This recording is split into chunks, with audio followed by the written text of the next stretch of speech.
Property Matters, made better by Better Bond.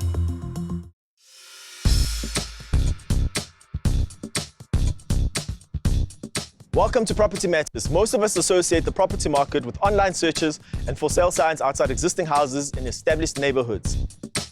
We generally think of buying a home that someone else has lived in, raised their family in perhaps, looked after and loved. But there's another option you might not be aware of. Have you considered buying a house that doesn't exist yet? Now that might seem strange to you, but it's called buying off plan. Today, I'll give you the lowdown on the what, the how, and the why it might be a good option for you. Today, I'm joined by Steve Brooks, the CEO of property development company Baldwin Properties. So Steve, tell us, what does buying off plan mean? You know, when I first started getting into property, I thought buying off plan meant buying off the actual plans of the property. What does it mean? Yeah, it's a great misconception in the industry. Buying off plan basically means trusting the developer that he will deliver as per the drawings or the artist's impressions that he created.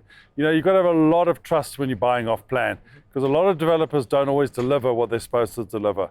And then what are the pros of buying off plan?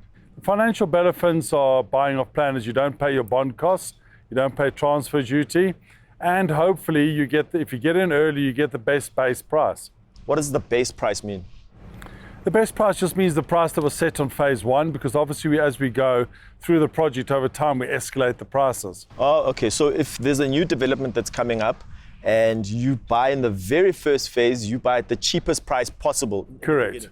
And then obviously as time goes on and as escalations apply, then you should be in for a nice, good capital profit over time. And then obviously if there's pros, there's definitely the risks of buying off plan. What are some of the risks associated with buying off plan? Well, the big risk is if the developer doesn't deliver at all.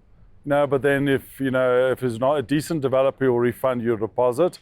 And the other risk is that he doesn't develop it on time. So if you've given up your property or you've given up your rent, where do you stay? So that is the con of it. So who are the right candidates for buying off plan? In this fantastic country of ours, South Africa, everybody qualifies. It's a little bit more for the entrepreneurial guys because, there is a lot of risk involved. But I think it's honest risk, choose the right developer, and everybody qualifies off plan. And then what are your personal tips for anyone looking at buying off plan? First I would choose a reputable developer, and hopefully we qualify in that bracket. I would go and get pre-approval from a bank to make sure I know exactly where I stand financially. And then I would buy in phase one. Okay. And then when considering to buy off plan, what are some of the things that I need to look out for with the developer in order to know that I can trust or can't trust this person? I think you've just got to make sure that the developer's got a good, honest track record. Check out the various social media platforms, speak to the banks. I think that's the most important thing. A lot of people battle to understand drawings.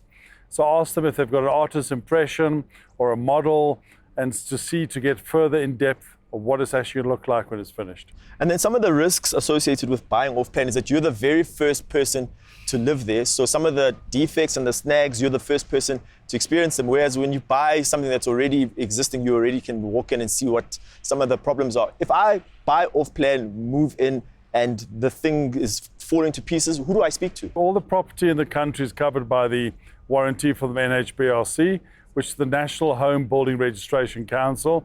And you basically have a structural guarantee for 5 years. And on the smaller things, you hand in a snag list and they've got 3 months to rectify it. All right, thank you so much for joining us. Thank you very much, Temba. Thank you. Appreciate it. So if you're on the hunt for a new property, I hope buying off plans opened your eyes to some new possibilities. Now, you don't have to get stuck with a 1970s idea of what your dream home should look like. Chances are, if your dream house hasn't been built yet, it's on somebody's drawing board.